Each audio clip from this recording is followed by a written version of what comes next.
This is Soapbox Radio. Podding it out there. Podding it out there with My Lime Boots. The Lifestyle Edit. Hey guys, it's Ryan. It's a Thursday afternoon at Soapbox Radio. Thank goodness I'm not in the studio. I'm out doing my second live outside broadcast, and I look forward to spending the next 26 minutes with you guys. Today we're doing a lifestyle edit show. So lifestyle edit shows talk about what's happening in the world. What do we do in our entertainment spaces? What do we do as a nation? So that's what we're looking at today, and I'm live with Gerald Garner. I'm going to introduce you to him shortly, here at Hangout Jozi at 1 Elof. Some of you will know the yellow and blue building here in downtown Joburg. The mission really for Soapbox Radio is to get out more like this, is to sit, and Gerald and I were talking about this just now, is to be out and about and to be in the spaces, enjoying the spaces with people. So yeah, I hope you guys enjoy today's show. Today, yeah, as I said, I'm chatting to local legend and inner city legend Gerald Garner. Gerald, I haven't told you this, but my first introduction to you was when you just started developing the sheds. And I was just started my blog, and I needed somewhere to shoot, and I got hold of you and said, could we use the sheds to shoot? And in those days, you guys were only open on a Thursday to a Saturday to a Sunday. And you said, yeah, sure, if you want to come and shoot on the Wednesday, I'll give you the keys. I mean, we didn't even know each other, and then you were going to give me the keys for the shed. So I've always had quite a special place for Gerald. So when I was planning content in terms of who we should interview, Gerald was definitely on my list. But let me give you some background to Gerald. Gerald is an accomplished author with titles Spaces and Places Johannesburg and Joburg Places, amongst others, under his belt. As Joburg Places, Gerald also offers walking tours of the inner city most days of the week. He has taken over 12,500 people on walking tours through Joburg in the last 6 years. Gerald tirelessly works with property developers to establish new developments as trendy spots in the mighty lineup that is Joburg these days. Gerald has been instrumental in establishing One Fox the Sheds that we know today, which we know of that success, and has worked with the developer of One Elof, which we used to know as Joziburg, to get this new development on the map. So much so that he has now become a permanent tenant of the development in the form of Hangout Jozi, which is where you find us today. Gerald, have I summed you up correctly? I think so. It was quite a mouthful. Okay, so Gerald, tell us, where does your passion for the inner city Joburg come from, and how did you get started in this line? You know, that's actually quite a good question. The inner city of Joburg is a place that grabs you. You don't decide, to get involved. Yeah.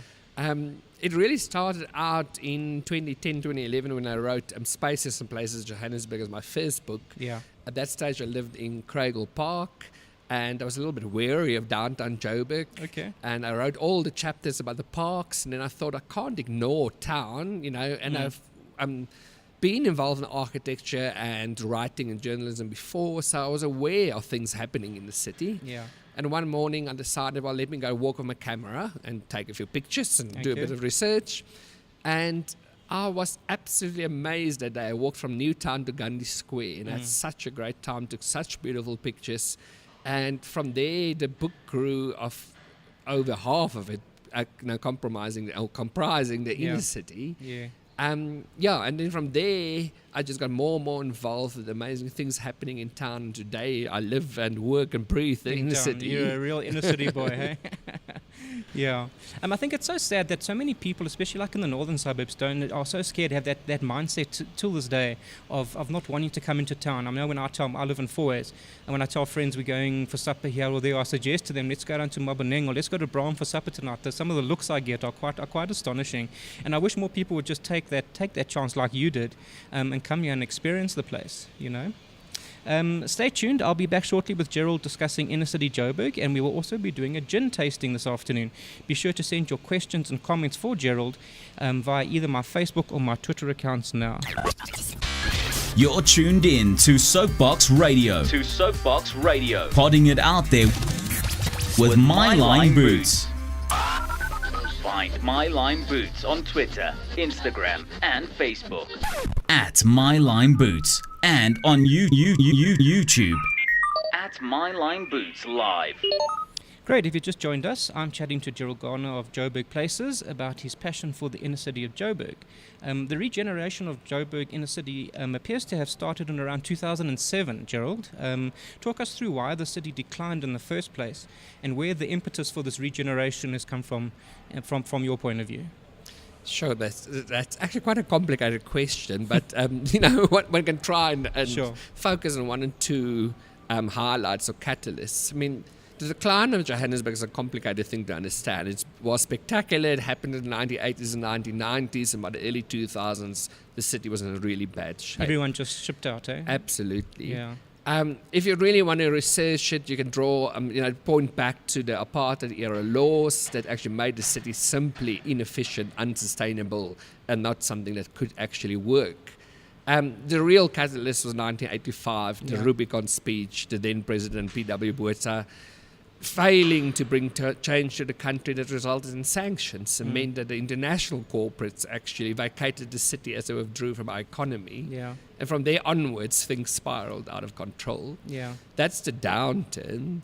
If you want to understand what is changing in the city in recent times, yes, 2007 is a year that you notice change, but it started earlier. It started in the early 2000s with the then provincial government of Gauteng and the then city council of Amos Masondo, who actually had really good policies to regenerate the inner city, investing in public space, projects like Constitution Hill, the Nelson Mandela Bridge, things that brought attention to the potential of the inner city. Sure.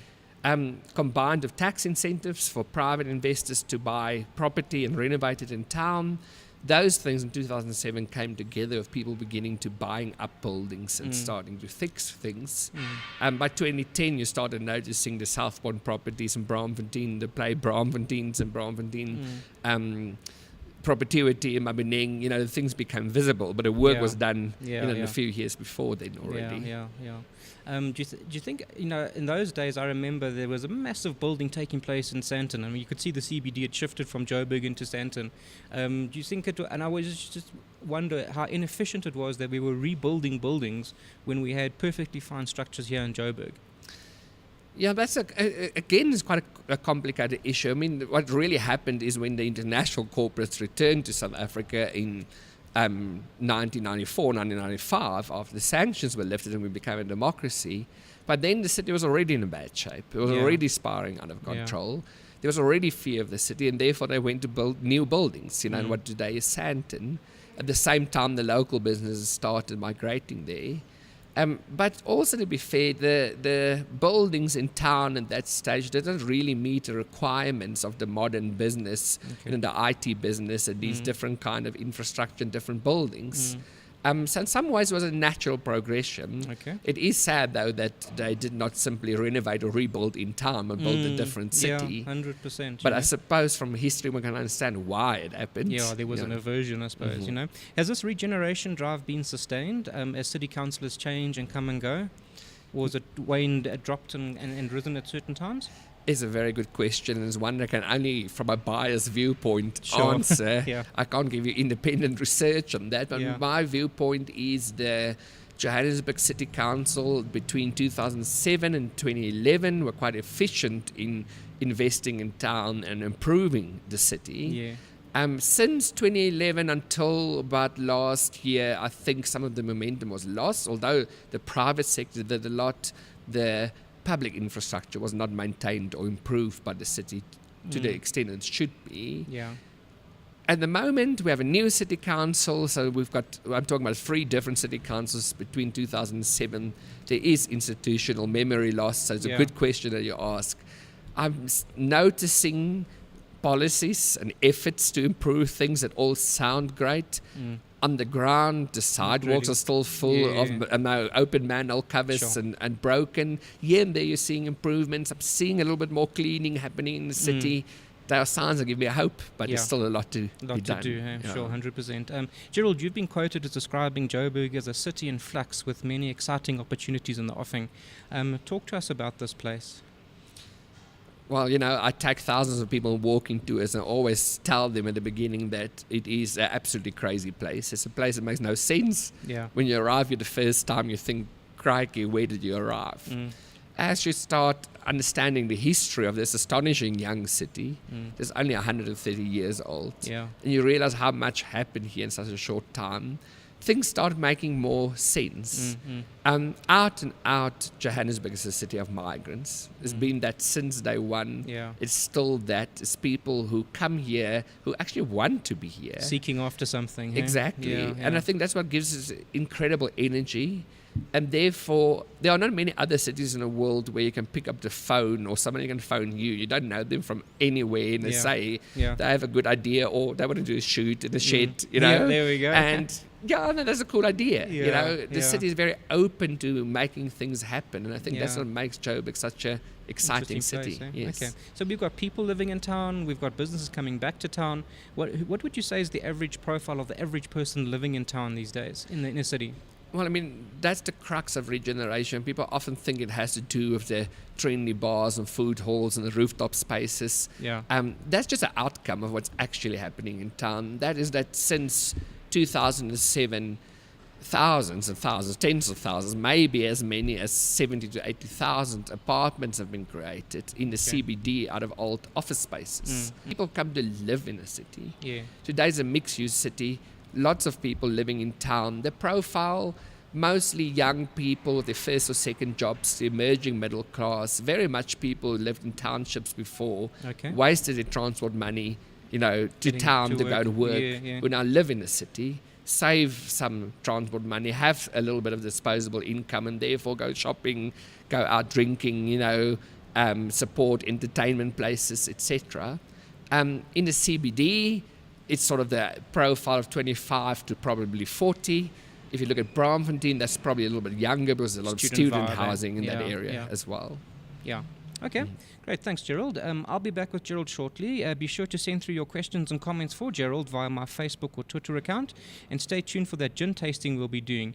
You may want to watch that on my Facebook live video that is running now as we speak. This is Soapbox Radio. Potting it out there. Potting it out there with My Line Boots. The Lifestyle Edit. Share your thoughts and be part of the show now. Send a message on Twitter or Facebook at My Line Boots. Find My Line Boots on Twitter, Instagram, and Facebook. At My Line Boots. And on YouTube. At My Line Boots Live. Great, I'm back with Gerald Garner, Inner City Joburg Rejuvenation supporter. Gerald, you've been involved in many notable projects over the last few years, including One Fox the Sheds, which we've been speaking about, and more recently where we find ourselves today, One Elof. Talk to us about your passion for these activations that you get involved in. Well, I mean, the fact is Joburg still has a lot of undeveloped, derelict, empty buildings, less so than 10 years ago. But it has some amazing historic places, and these things are, over time, being redeveloped by property developers. I'm not a developer myself. I don't really play in that game of the big finance. Yeah. But I love cities. I love urban spaces. And I have a little bit of a knack, maybe of my background, starting out as a landscape architect originally, to envision spaces. So, by hook or crook and by accident, I got involved in some of these projects. I mean, there are so many great developers from Perpetuity to Play Braamfontein that have done great things in town. I happened to stumble originally upon the empty sheds, which is today's One Fox, a few years ago, and busy with a walking tour, and couldn't believe how beautiful it was. In that case, I actually approached the property owner in the Johannesburg Land Company and helped them to activate the space. Which eventually became, functional, sustainable, and was handed over to everybody who's operating it today. I still find new places every day and places with potential. In the case of Joziburg and One Elof, where we are, Malton Black, the property owner, actually approached me originally, and when I came to look what they were doing here, I was actually astonished because at that stage they were already busy converting this old industrial motor distribution facility into a residential space. They developed 320 apartments, incredibly innovative architecture, affordable rental apartments, but cool, trendy living spaces. Great, yeah. And what I loved about the project was the fact that it's real, it's not trendy, it's not pretending, it's real people living in the city, it's a real community. Yeah. And I simply couldn't resist it. The ground floor was completely empty. There's no ways I could afford to rent the whole ground floor or develop the whole ground floor. But Molten Black is quite a brave company. Yeah. We developed a proposal for together and activate them for the space for them. And now we're at the stage where the retail components almost finished being built and the project will fly. And then we decided to take the opportunity to stay and not only be the activator, but become a permanent tenant in the project. Okay. Yes. This building, I remember I was at a long table dinner here, probably end of last year, and you told us that this used to be a Rolls-Royce motor garage, I think it was? Yes, the building was built in 1953. I mean, this area was Motor Town then. Just up the road was Chrysler House. Right next to us was Delta Motors. Yeah. This one had a showroom for 2 car dealerships, including Rolls-Royce, and they also distributed many other cars from the building. So it really was a massive parking garage where they park cars before they send them out. You know. All right. And Gerald, tell me, how do you decide on which projects to get involved in? We were talking just now before we came on air. You get approached quite a bit. What is it that goes through your mind?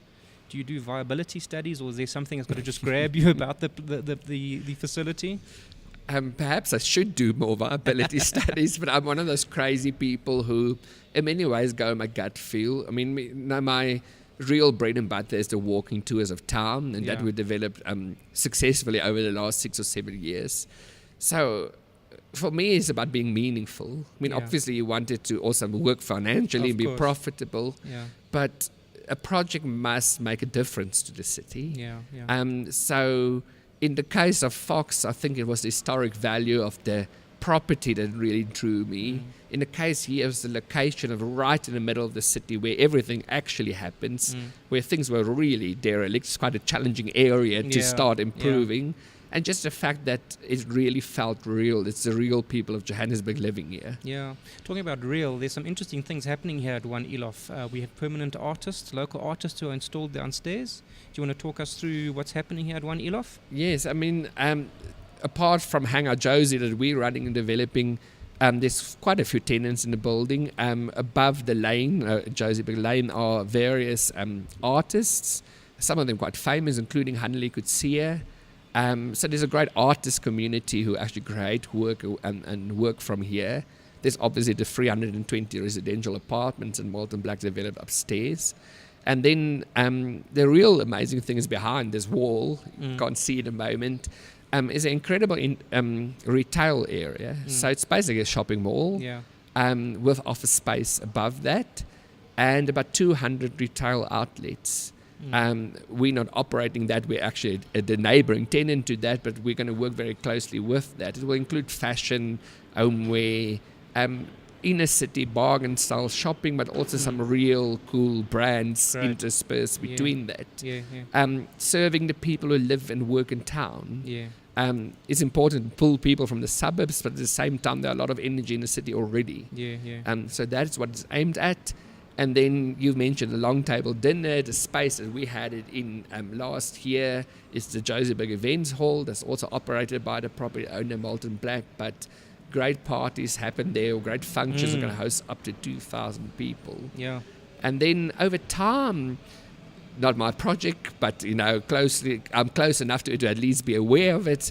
It seems that the neighboring properties will over time be renovated as well, and you'll probably get a whole portion or precinct of the city becoming known as Joziburg. Wonderful. I look forward to that. If you guys check out my Facebook, you'll see I've just posted a video of One Elof and what's been happening here. I strongly recommend you have a look so you can understand what we're talking about. Stay tuned. I have lots more to chat to Gerald about, and we'll be back shortly. You're tuned in to Soapbox Radio. Podding it out there with My Line Boots. Share your thoughts and be part of the show now. Send a message on Twitter or Facebook at My Line Boots. Find My Line Boots on Twitter, Instagram, and Facebook. At My Line Boots. And on YouTube. At My Line Boots Live. Gerald, you're an author of several several successful books. Talk to me a little bit about what you have written. Yeah, I mean, I actually love writing. I just wish I had time to sit on my balcony and just do that and not get sidetracked by everything else, to be honest. Yeah. I wrote Spaces and Places of Johannesburg that came out in 2011 as a guide to the city. It was surprisingly popular and successful. I actually didn't anticipate it, to be honest. And by 2012, 2013, we republished a book then called Joburg Places. It was a complete rewrite because so much happened in town that time that there was so much more to add. I'm still hoping to update the book again. I just needed time to actually do that because so much more has happened since then. Separate from that, I also wrote Johannesburg 10 Ahead, which I then wrote for the Johannesburg Development Agency. It was a commissioned project, although the editorial independence was completely there, you know. Yeah. That book focused more on the theory behind the regeneration of the city. Yeah. Again, I would love to update it because 5 more years have gone by and much more have happened. And then for my students on the side, I also did write a book with co-authors called Sand and Places, about the north of Johannesburg. It was with Heather, hey? Yeah, Heather Yes. Mason and Brian Unstead, yes.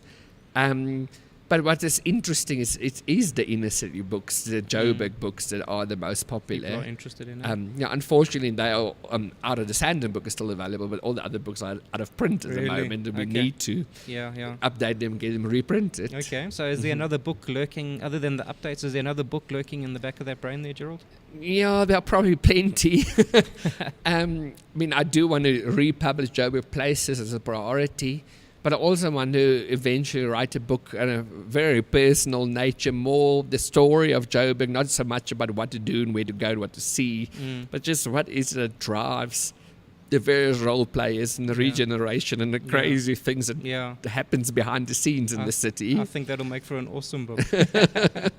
Gerald, you also offer a variety of walking tours through the Joburg inner city, including the regenerated inner city tour, the fashion district and Little Addis tour, and the pubs, bars and rooftops, which I've told you we'll be on shortly. Tell us more about when you offer these tours and how long they are, a bit of background to the tours.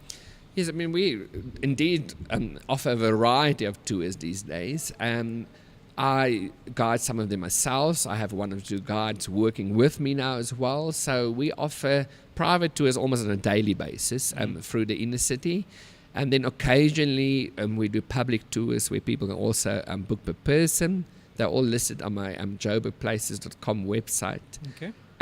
You've sort of pinpointed some of the popular ones. I mean, our most regular tour is the Marshalltown tour, which is the corporate mining districts, 3 hours, easy to cover, and that we do all the time. Fashion district, a little others, is probably my personal favorite. Okay.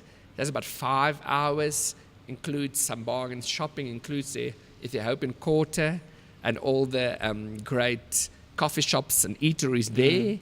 That's it's more experience than a history tour. Yeah. Our tours are history intensive. We tell the entire story of the city. Okay. Over recent times, my pubs, bars, and rooftops tours become really popular, and we do it on the last Saturday of every month, sometimes the first Saturday. And we're in the open top bus, and we take 50 to 60 people to 6 great places in the city, and we tell the story of Joburg along the way. Yeah. But we cover the whole city and do absolutely any walking tour that someone is interested in. Great, 100%. That sounds amazing. We definitely will be joining you. Janice and I will be joining you on that pubs, bars and rooftops tours. I'll be back with Gerald shortly. Don't forget, we'll be doing that gin tasting when we come back. This is Soapbox Radio. Potting it out there. Potting it out there with My Line Boots. The Lifestyle Edit. Find My Line Boots on Twitter, Instagram, and Facebook. At My Line Boots. And on YouTube. At My Line Boots Live. Gerald, you live in the inner city, as you said to us just now. Tell us what it's like, and is there a sense of community amongst the local residents? You know, it's such a good question. I used to live here on the Marshalltown side of the city until 5 months ago, and then I moved to Braamfontein. I love living in the inner city. And it's interesting, I was quite worried when I moved, which I enjoy it. You know, coming from a beautiful sort of countryside home, you know, in Craigwell Park to town. I mean, the first thing I want to tell you is that I'm far more relaxed in town. I actually feel safer. Okay. I don't have to worry about a gate or front door. I do live at the top floor of a building, so it's not the easiest place to get to, and I have a nice view as well. Yeah. But the thing I love about living in the inner city is that I can walk anywhere and I'll always know someone. Yeah. Now, I must admit, it's also due to the nature of the work I do. I do walking tours and therefore meet shop owners and security guards and everything. Yeah. But if I had to feel lonely, I can walk down the street and go and sit in a coffee shop and chat to people who I know by name. Yeah. So there certainly is a community feeling in the city. So often when I walk with tourists on tour, I bump into people I know all along. And interesting enough, in the suburbs, as beautiful as they are, you can actually have a feeling of isolation often. Whereas in town, you really do feel you're part of a society. Yeah, yes. 100%. So, Gerald, this afternoon we are at Hangout Jozi, which is your spot here at 1 Elof as part of the Joziburg precinct. And you're going to do for us a little gin tasting from the bar here at Hangout Jozi. Tell us a little bit more about what we're going to be tasting. Yes, well, I mean, we, in the process of developing an expanded food concept in our tasting bar, do have all the regular, things you will find, but we try to actually also stock a lot of the South African craft products. Great. Things are made locally and that are exceptional. I mean, in the last decade, this country has developed so many great craft beers, craft gins, craft gin is huge, etc. So what we have here is 2 gins that we absolutely love, and they both have beautiful stories. I'm going to try and hold this one up to the camera. Can you see it there? There we go. Okay, so this one is actually quite well known by now. It's called Inverroche. Yeah. They're based in Stilbay. They make various gins. This is my personal favorite. It's called Amber. Now, what makes it special is infused with Cape Fynbos botanicals. Has a bit of a citrusy flavor to it. Okay. And it's great for cocktails. And if you really want to know if a gin is good, you must see if you can drink it neat. Neat. I've never had gin neat. Lots of gin you would never be able to drink neat, but this one you can actually sip, and that tells you how good it is. Okay, thanks, Charlie. So Charlie over here is going to pour it for us, please. Okay. Since he's our world famous barman barman at Joziburg and at Okay. Hangout Jozi. Here we go, Charlie. And I'm going to pour the gin all over the place. So, so that's the first one I want to tell you about. So while Charlie's pouring that for us, I actually want to tell you about the other one. Sure. This one, I'll hold it up. There we go. It's called Jennifer, a beautiful black bottle. Now, it has a really special story and is by far the most famous drink in our bar here at Hangout Jozi. Maybe it's just because of the story, because we tell it to every single person who comes here. Now, Jennifer is produced by Angel Heart Distilleries, and they are in Limborough Park here in Johannesburg. So it's a locally made gin. It's infused with 25 South African botanicals, basically plants that would traditionally be used in the medicinal industry. Sure. And has a wonderful floral herbal taste to it. Now, when we first went to visit, that's the shaking of the gin that you There's can Charlie hear. shaking in the back there. And just by the way, traditionally a gin is not shaken or stirred, it's just poured. But with the craft gins of the day, they actually make for really great cocktails. So we do shake and stir them. Okay. Back to the Jennifer. When we went to visit the distillery the first time, we discovered something remarkable. They used 25 botanicals in this gin. And where do they source them from? They actually source them from the Faraday traditional herbal market, which is right next to 1 Elof, on the other side of the street. And we love the fact that it's such a local Joburg story. Right here in the middle of town is this frenetic traditional market, and you'll find plants and herbs from all over the country on sale. They're indigenous herbs, and they actually use those to produce this gin. So we felt it comes from our neighbour. It's part of the inner city. It's something that we should. And I'm sure it tastes good. We're going to be tasting that shortly. Yes. So Charlie's also going to pour us one of those. Great. Gerald, tell us as we wait for the Charlie to bring the drinks there, and we'll taste them as we chat. What are the plans going forward? We've got Mother's Day coming up. What's happening at Hangout Jozi? Yes, we are doing a Mother's Day lunch, which we have quite an extensive menu that people can choose from. It's pre-booked. Our Hangout Jozi concept is basically to create a eat together. That was quite a bang. There we go. Cheers, So Gerald. that is your Inverosh Amber. There we go. Enjoy. It's been a hectic day, and this gin is going down like. It's the right time of the day Oh for it. my word! Thank you. So our concept here is to create an eat together menu.